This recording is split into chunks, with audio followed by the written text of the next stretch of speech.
Welcome to Just Travel with Sandy. Hey, everybody, I'm Sandy, your guide to stress-free and exciting travel. And this podcast is all about turning your travel dreams into reality. So whether it's dealing with the overwhelm of planning a trip, overcoming travel anxiety, handling language barriers, embracing new culture with confidence, or just anything in between, we'll share practical travel tips to help you navigate new destinations with ease. So whether you're a seasoned traveler or just starting out, this is the space to gain the mindset and tools to explore the world with joy. And I have exciting news. Sandy's Travel Lounge is now open. It's a fun, welcoming community for like-minded travelers. So get ready for events, laughter, expert advice, curated itineraries, and all things traveled. So grab a cup of coffee and get comfortable. Today, I have the absolute pleasure of having with us Trista Guertin. Is that how you pronounce it? That's it. Guertin? Yes, that's fine. Yeah. Perfect. Trista is a coach and a personal development expert who specializes in helping women in midlife break free from the cycle of feeling stuck and overwhelmed. And we know there's a lot of them out there. With over 20 years of leadership experience and a deep passion for empowering, helps her clients develop clarity, self-trust, and confidence, and enables them to reclaim their energy, set healthy boundaries, and step boldly into the lives they truly want. So I love that because there's so many of us out there, right? And when hmm Trista's not coaching, and I really connected to this, I just love this. So she inspires her audiences through her podcast, The Daring Adventure, which I love. And she travels, but she also takes care of all her pets that she picked up along the way. And I just love that. We just briefly talked about dogs in Sri Lanka. So, Trista, thank you so much for being here today. I am really excited. And I know you love travel as much. You've been to over, what, 75 countries? Yeah, it's at And 78 now. 78. How amazing. And I know travel has taught you so much, like it's taught me. I've only been to 37, but there are more on the list to come for sure. But travel is about so much and about overcoming fear and so many different things. And for me, it's really about empowering women. How did those lessons that you learned during travel apply to you in your daily life and beyond travel? Well, first of all, thank you, Sandy, so much for having me as a guest. I'm really pleased to be here. Travel is one of my most favorite things to talk about. If I'm not doing it, I like to talk about it. I So can this is relate. perfect. Love it. So, yeah, I mean, my experiences were I found them very empowering. I found that, it opened up my world so much, just gave me that perspective that, you know, first of all, that we're just this tiny little speck in the world, and there's so many wonderful things. It's such a beautiful place. And, it really taught me, first of all, that people are extraordinarily kind and generous wherever you go. I mean, I was overwhelmed. My travel experience includes living in some of these places. So I lived in Angola, Sri Lanka, Yemen, Iraq, Kosovo, and last was Lebanon. And everywhere I went, like people were so kind and so helpful and so generous. And it was really overwhelming. So there's just this faith in humanity that I acquired that, sort of just made me feel a part of more and just helped me to realize that it was inspiring, I guess. That's what I'm trying to say. It was very inspiring to see and really inspired me to go out of my way to be kinder and gentler and more helpful, right? And then I met so many amazing women, and I was lucky enough to be a manager and be a leader, and I was managing some pretty large teams. Like I had up to 100 staff at times. And we always had actually like a pretty great ratio of men to women. Like we were always close to 50%, which was great in places like Yemen and Iraq and Lebanon. And the women were amazing. They were so talented and so passionate and so dedicated and hardworking. The work that we were doing with humanitarian aid, we were primarily working with refugees and displaced populations. And these women really inspired me, showing me that my experience, I'm very fortunate to have been born and raised in Canada. Not everybody had that privilege. And that really inspired me to continue doing some of that work just to help out a little bit, to help other people enjoy the same sort of opportunities and chances that I had. And then, it was just personally very, very empowering. Just I started off taking tours and sort of grew into going off on my own and taking trips. And there's nothing like the rush of landing in a new place and figuring things out and figuring out how to get to your hotel or sightsee and going to some of these places and seeing them for the first time. And it's such a rush that I haven't really experienced anything quite like that in other areas of my life. So it really did make me feel very empowered and strong and confident and just really alive.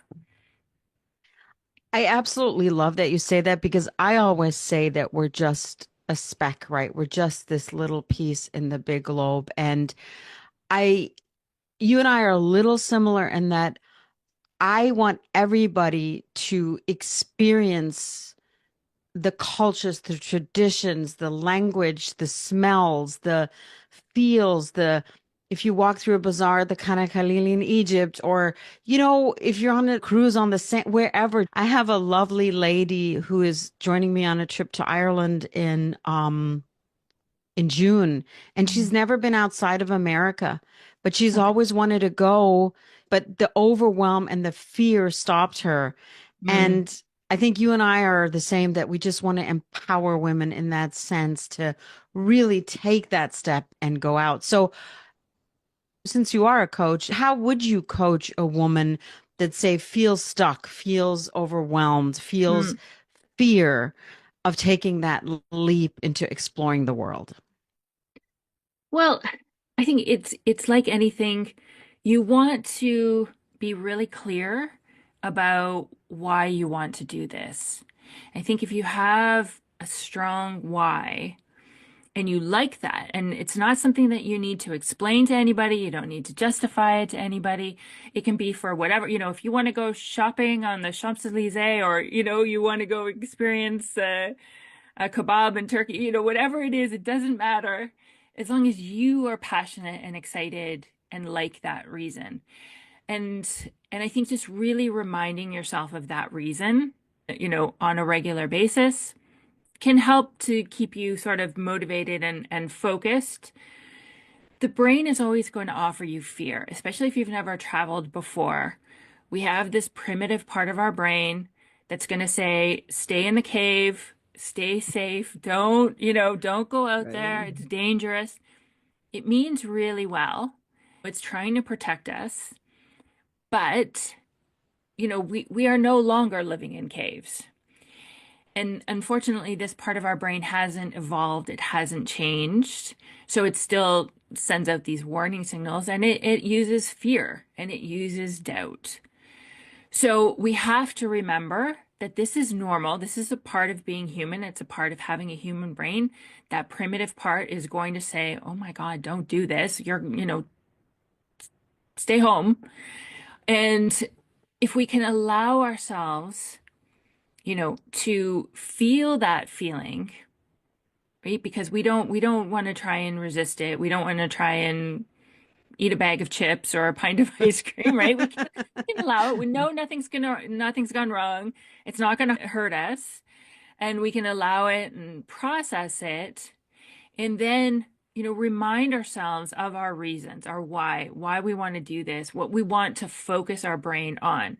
Instead of just letting our brain manage us and run Mm. away with this fear, let's refocus it. Remember your why. Remember what you want to do, where you want to go, and allow yourself to generate that excitement and that determination that comes from that. It's really just about managing your mind because if we don't do Mm, that, then it will manage us, yes, right? for sure. And you know what you said earlier, a lot of people that I've spoken to over the years who have that fear, it's the uncertainty, right? Not knowing what to expect and Sure. how people are going to treat them. I 100% agree with you. It doesn't matter where in the world you go, your person wants to have joy, it wants to have happiness, it wants to feel love, and they want to talk. I remember when I went to China to visit the last time when I went to visit my son who was studying abroad, and people were like, "Oh my gosh, you're going alone and you don't speak the language." And I'm like you, it's that thrill. But even if you don't speak the language, there's that global language, right? That we can communicate and people do understand each other. And the laughter that comes with it. I was looking in my app and I was trying to find something and he wasn't laughing at me. And so we laughed together. And that is so, like, I get goosebumps talking about it because that's the thrill that I want people to experience. And, Yes. taking baby steps, even like they don't have to go straight to whatever, China. But and like you, I wasn't raised in Canada, but I was raised in Germany, so I'm from Germany. And like you, I feel very fortunate because it's so small and you can travel. Like Mhm. I Oh, went to Paris, like we'd go to Paris on weekends because it was a 4-hour train ride, that kind of thing. So that's where my love for travel really came from very small because we would travel. mm, So I love that you said that about everybody just really is very friendly and kind. And yeah, right. And I think you're completely right about taking the baby steps. When I graduated from high school many years ago, I was going to go backpacking with a friend around Europe. And it turned out that she backed out. She couldn't go. And I made a choice at that moment that I was going to go anyway. If the alternative was staying at home, I was like, I am absolutely going. Now, I didn't go backpacking by myself as we had planned, but I took a couple of tours. And I've done that in some instances, or I've done a mix, or I hmm go places and I take like day tours or trips right. and things like that. So you really can, just take a road trip 2 hours down the road and try that out, go on a tour, do all these things that sort of build up your courage and your resilience and your level of comfort. I mean, I will tell you, the first time I went to Mozambique for some research, and this is again many, many years ago. I mean, I was kind of scared and I sort of like hid in the hotel room for the first 2 days because I was there completely by myself. Sure. And I don't know, it just sort of threw me. And eventually I was fine and, made some connections, made some friends, got to know the area a bit. But yeah, the fear and the discomfort is very normal. But if we can push through that and just allow for it and know that nothing's gone wrong, having that confidence in ourselves that we'll be able to figure it out, that we'll be able to get the help that we need, it's really worth it. It's so worth it. I couldn't agree more. And I feel like too, even when we travel alone, solo, which is my favorite way to travel, Mhm.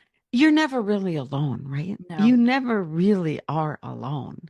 And that's the beautiful part because it's so easy to make that connection with that person or, like you said, hop on a tour, which I've done too.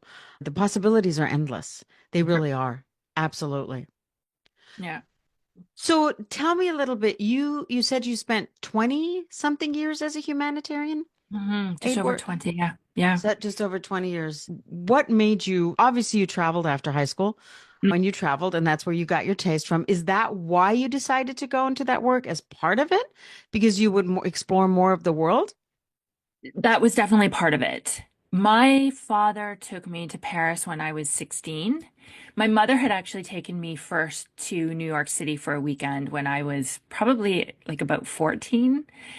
And then Paris, we did a March break trip when I was 16, and that just blew my mind. And I was like, that's it. Like I need to get out here. I need to, like I need to see I can more. so relate. Yeah. And I was always interested in sort of politics, international affairs. I knew that I wanted to do work that had some meaning. I sort of found growing up that a lot of the people that I saw, the adults that I saw, had sort of fallen into jobs, good paying jobs. They were taking care of their families and they had bought their houses and whatnot. But I sort of got the sense that a lot of them had sort of fallen into their careers or their jobs, their livelihoods. And so I wanted to really pick something that I knew would be making a contribution and just a little bit of help. So yeah, so it was travel, it was international affairs, and it was some sort of help, aid work, I guess. They sort of encompassed all of those. And I did spend some time teaching English in Korea and then came back, did an internship in Guatemala and Honduras, and then did my master's in international development and just started from there. And The rest is history. yeah. Do you Yeah. have, and I mean, I never know how to answer this question because Mm. it's hard to answer, but I'm going to ask you, is there a place that I don't even want to say favorite, but is there a place that you would go back to like anytime, like the most that where you just were happiest, I guess? I don't know. I mean, I definitely I want to be spending a lot more time in Paris and in France in general. That's sort of Uh-huh. like definitely my happy place. I love France. I love Spain. Hmm. I really would like to spend more time there, Spain and Portugal. I I don't know if I would necessarily go back, but certainly I spent 8 years in Lebanon Okay. until last October. That's a And long so that, time.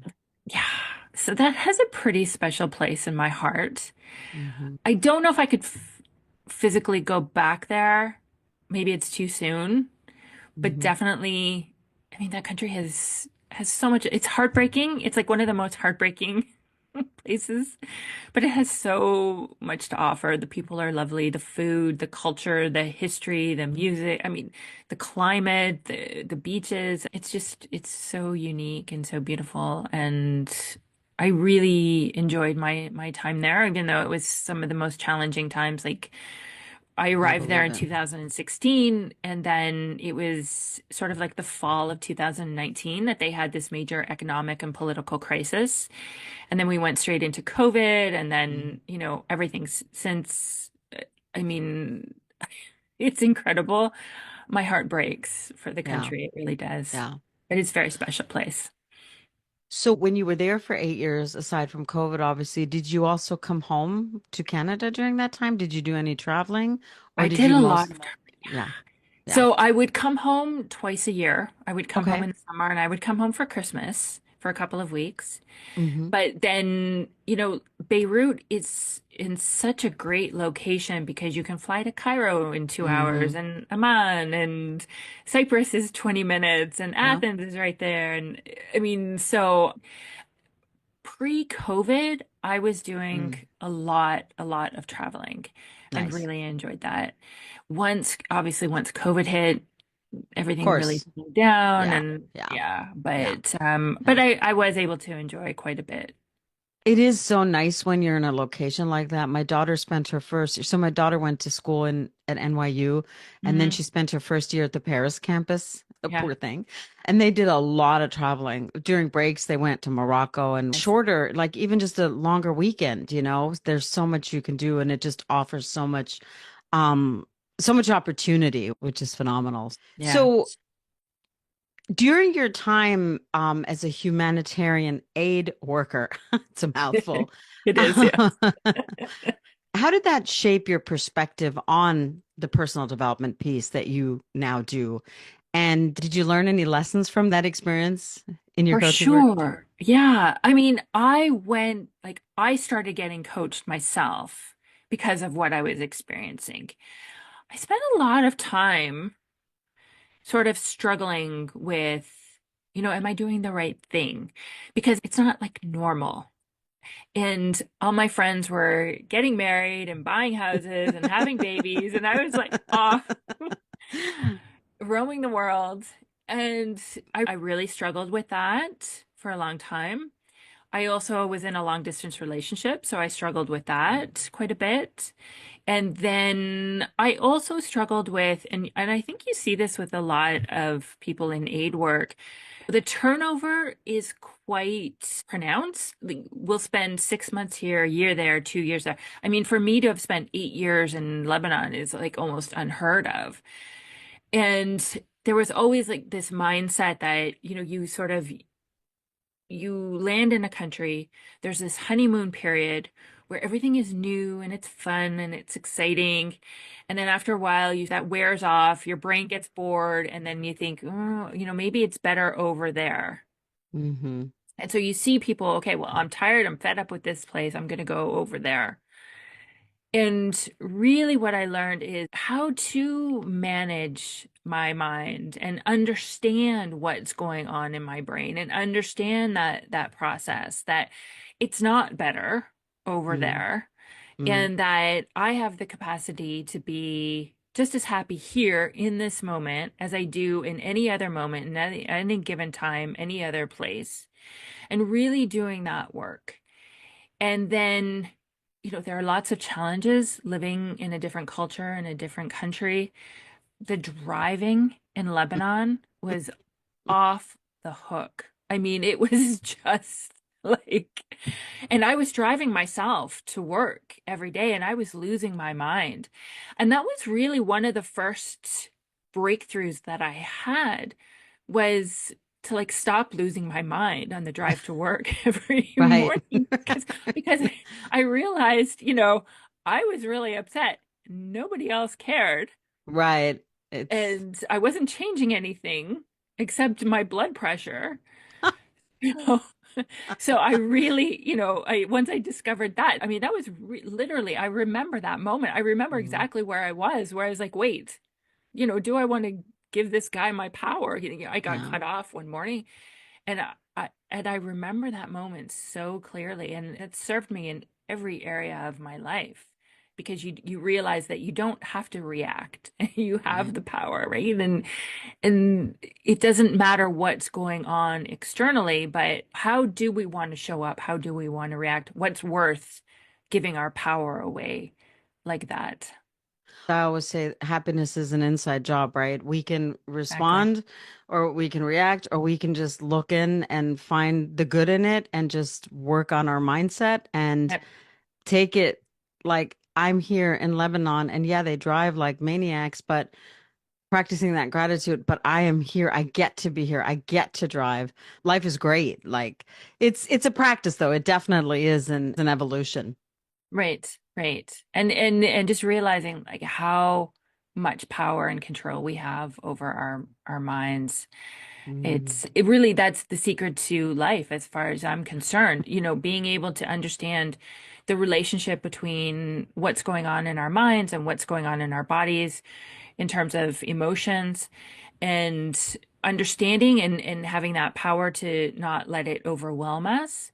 And then the next step is actively and intentionally generating those thoughts and those emotions so that we can overcome the fear, we can overcome the doubt, we can overcome the crappy thinking and go after the goals that we want to achieve and whatever we want to create, whoever we want to become.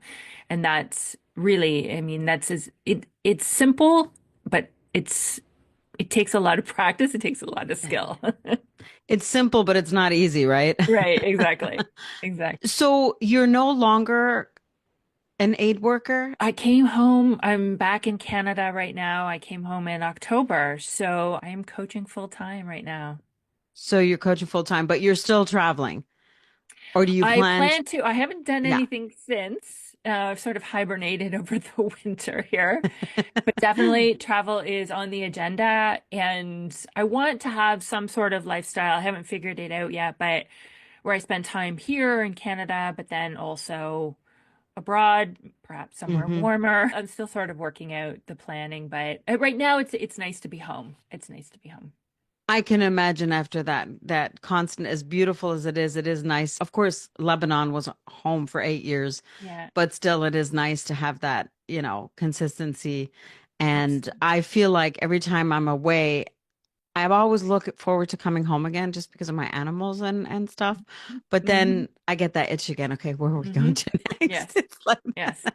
There's nothing more fun than planning a trip and deciding where you're going to go. And I agree. I can spend hours looking at hotels and places that and restaurants and places that I want to go. So People call me all the time and they ask me, and they're like, I hate to bother you. And I'm like, but it can be very distracting too, because you get sucked into this rabbit hole and all of a absolutely. sudden 4 hours are gone. I'm like, oh my gosh, where did it go? But I'm the same way. To me, Yes. there's nothing more joyous. I know. And like there's nothing that gives me a greater high. I was in Greece and I guess I was in Mykonos for a couple of days and then I found out that you can take the ferry to Albania. I was Hmm. I mean, to me that was like I had won an Academy Award or something. Like, or I Yeah. won the lottery or something. I was like, Yeah. oh my God, you can take the ferry to Albania. Yeah. And I totally did that. And it was like for the day, Uh-huh. there's no greater thrill, really. I 100% agree. Albania, and then you can take the ferry across to Italy, like to Bari. So let me ask you this. As far as travel is concerned, what would you, if somebody came to you, for example, my customer who's coming to Ireland with me, Mhm. but not going to Ireland, and said, I really want to travel, but I'm so scared of the language, of getting lost. What would a tip be for you to give them in shifting that thinking? Right. Again, I think it really goes back to, reminding yourself of the why you want to go there, why you want to do this, why this is important to you. You might have to remind yourself several times a day leading up to Mm-hmm. that period, because again, your brain will offer you that fear. Mm-hmm. And so any of the fear or the doubt that comes up, just remember that that's really normal. That is your brain just trying to protect you, but it's also not necessary.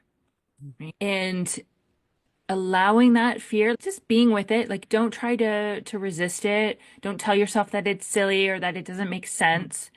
If you can sit with that for a few minutes and allow it to move through you. I do this process of it's basically processing your emotions, allowing for it, sitting, taking a few deep breaths, locating where it is in your body, and just sit there and breathe. And for a minute or two, just focus on the vibration in your body and allow it to be there. It will start to dissipate and to move through you. And then you can decide, okay, what do you want to think? What do you want to focus on? Again, going back to your why, right? Also, decide that you can figure things out, right? It comes back to that idea of self-confidence that you can figure things out, that you can get help, you'll be able to get support, and you can also spend some time visualizing, which is always a helpful exercise. Imagine yourself getting off the plane, making your way to the hotel or whatnot. What do you want to be thinking? And activate the feeling. If you want to be feeling excited, if you want to be feeling determined, if you want to be feeling joy, imagine yourself getting on the bus, driving into town, getting into the hotel, not anxious and stressed, but feeling that joy, feeling that excitement, and allow yourself to activate that. But just knowing that the fear is normal, right? It makes sense. Yeah. Your brain is just trying to protect you, Protect you. but it doesn't mean stop. And it Mm-hmm. doesn't mean that anything has gone wrong. Right. I love the visualization piece. I actually just recorded a visualization. I'm planning a trip to France, to Paris, and the countryside outside of Paris, outside of Versailles, the Hmm. Rambouillet Forest, a guided visualization. Like you Mm, just said, imagine yourself getting off the airplane and passport in hand and just the excitement and Yeah. It's Yeah. so beautiful. That's awesome. Yeah. Yeah. So, in wrapping up, and for the audience, I just want to let you know I will have all of Trista's information, her website, how to get in touch with her socials in the show notes. So you'll be able to reach out to her if this resonated. And I just love the conversation. I could talk about this all day long. But in wrapping up, Trista, is there anything you would like to share with the audience about anything, really? Well, of course, if you are thinking of doing any travel, absolutely, I say do it. Do what will make you comfortable. If it is taking a tour, if it is going off and doing day trips, if it is going off by yourself, whatever it is, do it. You won't regret it. It's such an empowering, fun, joyous experience. So I think everybody should experience that. Although I do, like you, enjoy traveling by myself more than I do with others. But I think that's just habit now. It's having that freedom to just go wherever Yeah, you want to go and do whatever you right. want to do. And yeah. Or So For me, it's like even if I want to go to the Champs-Élysées for 2 hours and watch people go by and drink café au lait and not everybody wants that, right? I just love just immersing myself into a city. One of my favorite areas in Paris is Le Marais, and I just love going and wander. I mean, I could just get lost for hours, and so I totally get that. yeah. Yeah. Awesome. So do it. I just Yeah, go do it and have fun. It's totally worth it. it sure is. Yeah. Well, thanks so much for tuning in to Just Travel with Sandy. And I really hope this episode inspired you to take that next step towards your travel dreams. Like Trista just said, just do it. It doesn't have to be to Mozambique. And if you enjoyed it, don't forget to subscribe, share, or leave a review. It really means the world to me. And until next time, keep dreaming, planning, and exploring with confidence. Safe travels. And until next time, remember, every great journey starts with a single step. And thank you so much, Trista. This was so great. I really appreciate you being here. Thank you, Sandy, for having me. I enjoyed it.